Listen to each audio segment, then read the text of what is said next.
দেখুন, সন্দেশখালী সমস্যার সমাধান হয়নি। মুখ্যমন্ত্রী সন্দেশখালীকে রাজনৈতিক কাজে ব্যবহার করতে চায়। যেভাবে সমস্ত সন্দেশখালীর মহিলারা জাগ্রত হয়ে সমস্ত অভিযোগ আপনাদের সামনে আমাদের সামনে এনেছিলেন, তারপরের থেকে মুখ্যমন্ত্রীর তৃণমূল কংগ্রেসের টনক নড়ে গেছে। যেন তেন প্রকারে পয়সা দিয়ে হোক, পুলিশ দিয়ে হোক, তাদের যে বয়ান, তাদের যে অভিযোগ, সেটাকে পরিবর্তন করার জন্য চেষ্টা করছে। মথুরাপুর লোকসভা কেন্দ্রে বিজেপি প্রার্থী অশোক পুরকাইতের সমর্থনে বুধবার গঙ্গাসাগরের হরিণবাড়ি এলাকার একটি জনসভা করতে আসেন বিজেপির রাজ্য সভাপতি সুকান্ত মজুমদার। বিজেপির রাজ্য সভাপতি এদিন একাধিক দুর্নীতি নিয়ে রাজ্য সরকারকে বেঁধলেন। রাজ্য সরকারের একের পর এক দুর্নীতির সঙ্গে যুক্ত, শুধু সময়ের অপেক্ষা। দুর্নীতিগ্রস্তদের ঠিকানা হবে জেলে। তৃণমূল চাকরি থেকে শুরু করে সব কিছুই চুরি করেছে। চাকরি চুরির দায়ে রাজ্যের মুখ্যমন্ত্রী জেলে যাবে, এটা শুধু সময়ের অপেক্ষা। তিনি আরও বলেন, মুখ্যমন্ত্রীর মাথা খারাপ হয়ে গিয়েছে। তিনি আমাকে আজ শুভেন্দু অধিকারীকে কুলাঙ্গার বলছে, কিন্তু আমি বলবো কুলাঙ্গার বলতে যারা কুলের নাম পোড়ায় তাদেরকে কুলাঙ্গার বলে। আশেপাশে দেখুন, আপনার বাড়িতেই বড় কুলাঙ্গার রয়েছে, বাংলার সব থেকে বড় কুলাঙ্গার। কার্যত নাম না করে অভিষেক বন্দ্যোপাধ্যায়কে কুলাঙ্গার বললেন বিজেপির রাজ্য সভাপতি সুকান্ত মজুমদার। তিনি আরও বলেন, রাজ্য সরকারের একাধিক মন্ত্রী থেকে শুরু করে একাধিক হেভিওয়েট নেতারা তারা এখন জেলে। যারা দুর্নীতি করেছে তারা জেলে থাকবে, তারা বাইরে থাকবে না। এর পাশাপাশি তিনি মথুরাপুর লোকসভা কেন্দ্রের তৃণমূল প্রার্থী বাপি হালদারকে চাল চোর বললেন। মথুরাপুর লোকসভা কেন্দ্রের তৃণমূলের প্রার্থী বাপি হালদারের বিষয়ে তিনি বলেন যে বাপি হালদার অভিষেক বন্দ্যোপাধ্যায়ের নির্বাচিত প্রার্থী। তার কারণ, রতনে রতন চেনে, চোর আরেকটা চোরকেই তো চিনবে ভালো করে। এর পাশাপাশি এই জনসভা থেকে রাজ্যের সুন্দরবন উন্নয়ন মন্ত্রী তথা সাগর বিধানসভার বিধায়ক বঙ্কিম হাজরাকে দুর্নীতিগ্রস্ত ডাকাত বলে আখ্যা দেন। তিনি বলেন, কেন্দ্র সরকার গঙ্গাসাগরের উন্নয়নের জন্য লক্ষ লক্ষ টাকা পাঠাচ্ছে, সেই টাকা জলে ধুয়ে যাচ্ছে। প্রতি বছর গঙ্গাসাগর মেলার সময় কোটি কোটি টাকা ব্যয়। মুড়িগঙ্গা নদীতে ড্রেজিং এর কাজ করা হয়, সেই টাকার হিসেব কেউ পায় না। এর পাশাপাশি তিনি আরও বললেন, গঙ্গাসাগরে কপিল মুনির মন্দির রক্ষা করতে 19 কোটি টাকা কেন্দ্র দিয়েছে, সেই টাকার হিসেব এখনও পাওয়া যায়নি। তৃণমূলের সবাই লুটেপুটে খাচ্ছে, এদের আর লুটেপুটে খেতে দেওয়া যাবে না। এবার দুর্নীতিগ্রস্তদের জেলের ভাত খাওয়াতে হবে। এর পাশাপাশি রাজ্যের সুন্দরবন উন্নয়ন মন্ত্রীর বিরুদ্ধে প্রতিবন্ধীদের টাকা আত্মসাৎ করার অভিযোগ করেন বিজেপির রাজ্য সভাপতি সুকান্ত মজুমদার।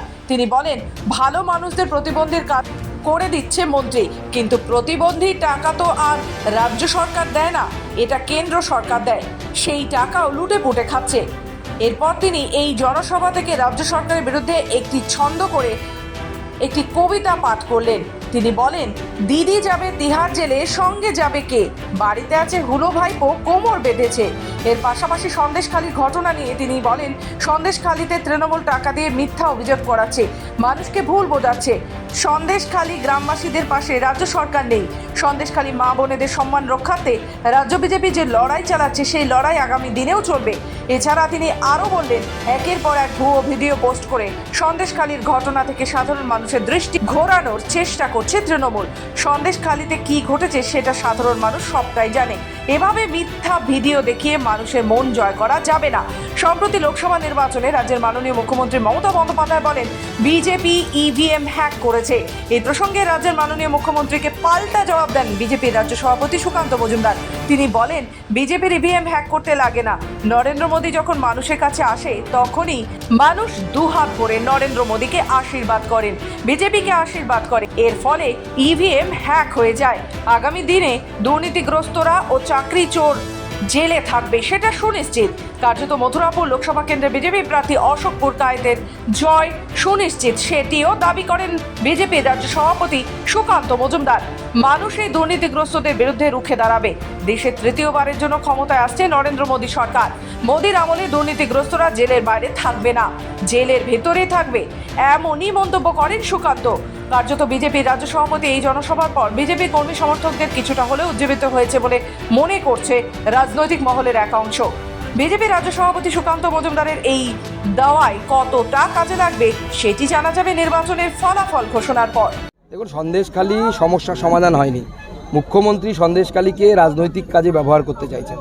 যেভাবে সমস্ত সন্দেশখালীর মহিলারা জাগ্রত হয়ে সমস্ত অভিযোগ আপনাদের সামনে আমাদের সামনে এনেছিলেন, তারপরের থেকে মুখ্যমন্ত্রীর তৃণমূল কংগ্রেসের টনক নড়ে গেছে, যেন তেন প্রকারে পয়সা দিয়ে হোক, পুলিশ দিয়ে হোক, তাদের যে বয়ান, তাদের যে অভিযোগ, সেটাকে পরিবর্তন করার জন্য চেষ্টা করছে। কিছুটা গুলিয়ে দেওয়ার চেষ্টা করছে। একদম ঘুরিয়ে দেওয়ার চেষ্টা করছে, কিন্তু ঘুরবে না।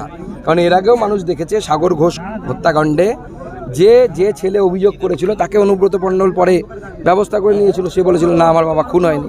সবাই জানে খুন হয়েছে। ভিডিও ফেক কি আছে সে তো পরে দেখা যাবে, কিন্তু বিষয় হচ্ছে একটা ভিডিওতে একজন বলছে, ফেক ভিডিও তো অবশ্যই, কারণ ভিডিও কেটে কেটে তৈরি করা হয়েছে। অন্য জায়গায় 600 জন এপিডিভিট করেছে, একটা সরকারি কাগজ, একটা বেসরকারি জিনিস। এটার প্রুফ আছে যে এটা সত্যি, যে এপিডিভিট হয়েছে, আর এটা যার ভিডিও দেখা যাচ্ছে সেই বলছে আমি বলিনি। তো অতএব এইটা অনেক বেশি ভারী। আপনি 600 জনের কথা বিশ্বাস না করে একজনের ভিডিওতে বিশ্বাস করছেন।